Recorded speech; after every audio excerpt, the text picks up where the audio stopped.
Hi everyone, I'm Dick Kreider and I get to do the training for the Disciple and Curriculum. And I have with me today Mark Steiner. Mark is the originator and the developer of Disciple and Curriculum. And Mark, I just want to ask you a few questions and let the audience get to know you a little bit. Would you mind telling me something about your professional and your personal background? Thanks, Dick. I'd be glad to. I trusted Christ in my senior year of high school. All my growing up years, I was able to go to church just about every week and was involved with that, but I never realized that I needed to make a personal commitment to have Christ forgive my sins. And that day was pivotal.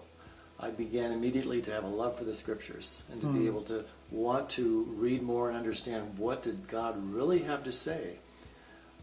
Long story short, over the course of the next number of months, I began asking the Lord to show me what I should do after high school.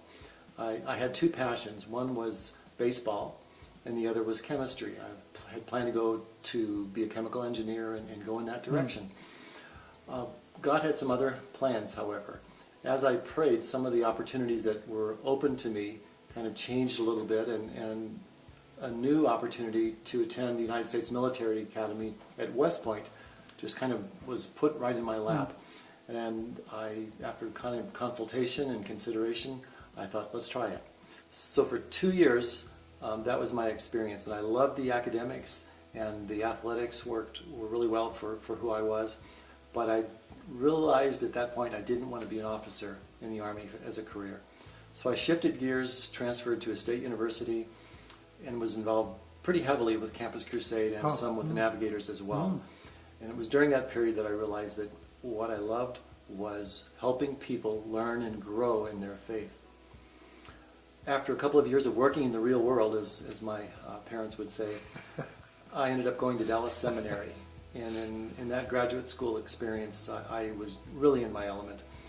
I majored actually in Bible and in New Testament, so I kind of became a Greek guy. And then after my third year, my wife and I were married. We went to Illinois to do an internship for a year, part of the field ed requirements. And I realized what I liked to do most was education. So I went back to my final year, the fourth year of seminary, and added a third major, really. I probably graduated with more credit hours than anybody else that I knew. But Christian education became my focus, and I was blessed to have people like Ken Gangle and Howard Hendricks as part of the team that mentored me and interacted with me. In fact, Dr. Hendricks was instrumental in planting a seed for me to realize the importance of discipleship. Let me tell you a quick story. Okay.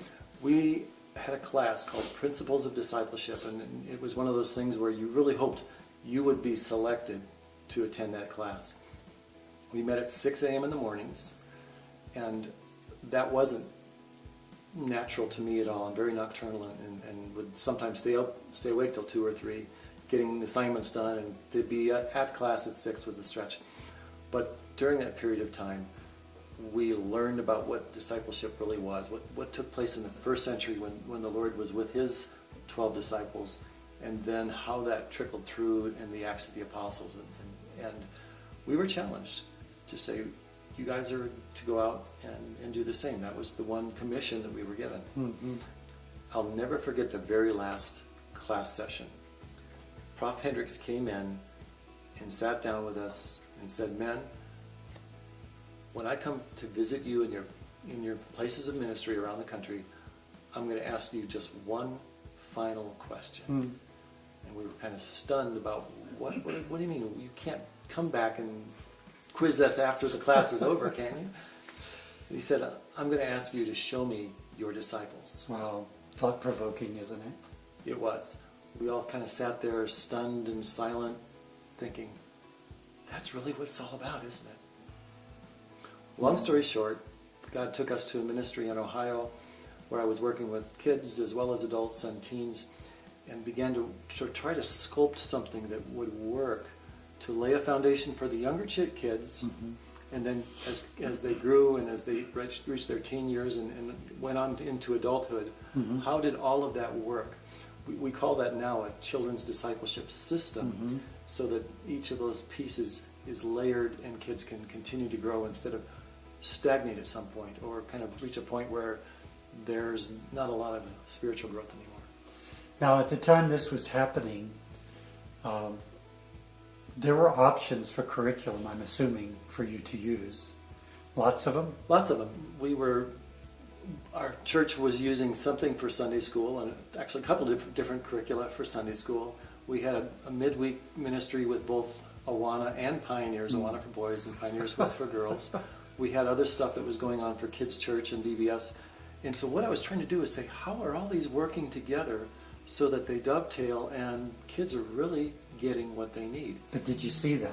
I did. Did they dovetail? The kids were clearly getting a lot of repeat, and they were also not very spiritually alert or tuned in a lot of different areas. So what I did, working with an intern who was a student at Denver Seminary at the time, it said, let's do a project. Let's write to the publishers, which he did, and was able to get all these samples from a number of different curriculum providers. And we put them on a table, and we just sorted through them all and tried to say, what are they teaching in this topic or this area, and how are they effectively communicating this skill to kids? The long story short, and it was a pretty carefully done study that Brad was able to take for his master's program and submitted as a project, was that the curricula options that were there were not really coordinated in any way so that kids would lay a foundation, as I said earlier, and build on it. So is that what led you then from that project to begin to develop the discipling curriculum? Yeah, we just looked at everything and thought, none of these is getting the job done from a cognitive standpoint. The kids are not getting exposed to the whole Word of God. And there were holes that needed to be filled, so we decided to launch our own. What year was that, by the way? About 1996 when we decided a number of churches came to us and say, what are you doing? Your kids are really learning and they're growing and there's a So you had written something that you were using at that point, trying something. I was writing pretty much every night. I would write lessons, give them out to the teachers and say, let's try this, let's see how this goes, adjusting and adapting for 4 or 5 years. So about 1997. Well, in 1996 or 7, at the end of that year, I shifted gears, and I've been at that particular church here in Colorado for 8 years as the Christian education pastor.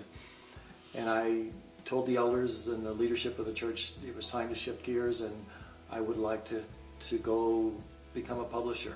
I didn't really have a deep understanding of what that meant, but that was what God really wanted me to do.